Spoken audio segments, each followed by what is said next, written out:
Assalamualaikum warahmatullahi wabarakatuh. Kami dari kelompok 10 ingin mempresentasikan hasil kerja kelompok kami yang berjudul Teori Fuzi. Saya Fitria Rahmadini. Saya Janet.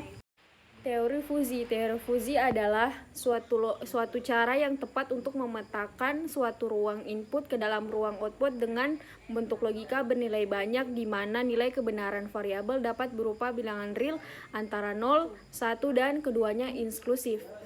Ini digunakan untuk menangani konsep kebenaran parsial, di mana nilai kebenaran dapat berkisar antar benar sepenuhnya dan sepenuhnya salah.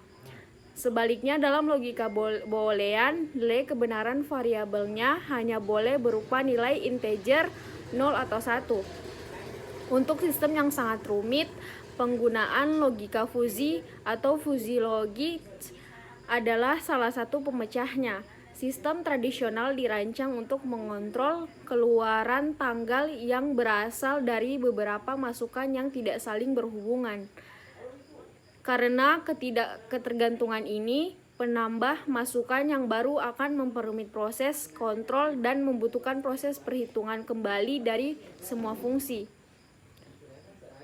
Kebalikannya, penambahan masukan baru pada sistem fuzi, yaitu sistem yang bekerja berdasarkan prinsip-prinsip logika fuzi, hanya membutuhkan penambahan fungsi keanggotaan yang baru dan aturan-aturan yang berhubungan dengannya. Kemudian saya menjelaskan pengertian fuzi logik dan sejarahnya. Sebelum munculnya teori logika fuzi, dikenal sebuah logika tegas yang memiliki nilai benar atau salah. Sekan tegas saat logika klasik menyatakan bahwa segala hal dapat dideskripsikan dalam istilah biner, 0 atau 1, hitam atau putih, ya atau tidak. Logika fuzi memungkinkan nilai keanggotaan antara sedikit, lumayan, dan sangat. Logika ini berhubungan dengan set fuzi dan teori kemungkinan logika Papernya yang nomentalnya fuzi Z. Logika fuzi telah diterapkan pada berbagai bidang, dari teori kontrol atau kecerdasan buatan. Logika fuzi telah diteliti sejak tahun 1920 sebagai nilai yang tak terbatas, terutama logika, oleh Lukasiewicz dan Talks. Jepang adalah negara pertama yang memanfaatkan logika fuzi untuk aplikasi praktis. Dan kekurangan teori fuzi logik. Kelebihan, daya gunanya dianggap lebih baik daripada teknik kendal yang pernah ada. Kedua, pengendali fuzi memberikan pengendalian yang sangat baik dibandingkan teknik lainnya.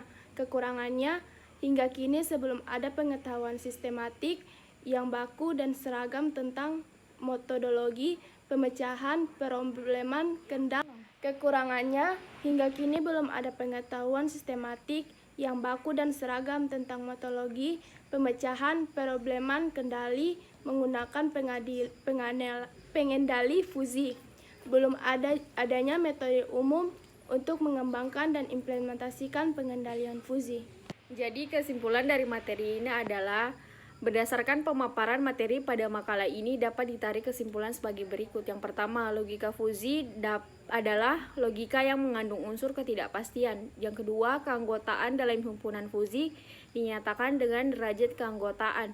Suatu nilai dapat menjadi anggota dua himpunan sekaligus dengan derajat himpunan yang berbeda. Yang ketiga, kendali logika fuzi dilakukan dengan proses fuzifikasi, penalaran sesuai dengan aturan, dan defuzifikasi. 4. Sistem kendali logika fuzi cukup praktis diaplikasikan dalam berbagai bidang. Yang kelima, program fuzi yang telah diimplementasikan dalam bahasa pemrograman Java dapat digunakan sebagai alat bantu untuk menentukan jumlah produk yang dihasilkan berdasarkan kondisi suhu, kebisingan, dan pencahayaan tertentu. Sekian dari kelompok kami, kurang dan lebihnya mohon dimaafkan. Wassalamualaikum warahmatullahi wabarakatuh. Terima kasih.